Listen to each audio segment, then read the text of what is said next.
یہ لفظ ہے الہنا. دیکھیے آواز میں کنٹرول رکھنی ہے.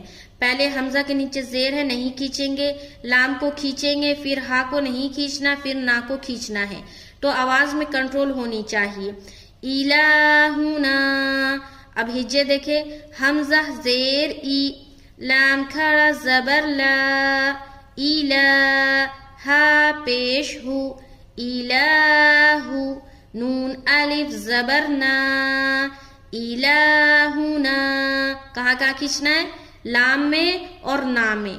یہ جو حمزہ کے نیچے زیر ہے اسے بھی جلد ادا کرنا ہے، اور ہا کے اوپر جو پیش ہے اسے بھی جلد ادا کرنا ہے، بالکل لمبا نہیں کرنا. بعض اوقات الہنا ہو جاتا ہے، یا بعض اوقات ہا بھی لمبا ہو جاتا ہے، الہونا ایسا ہو جاتا ہے. تو آواز میں کنٹرول رکھنی ہے. الہونا.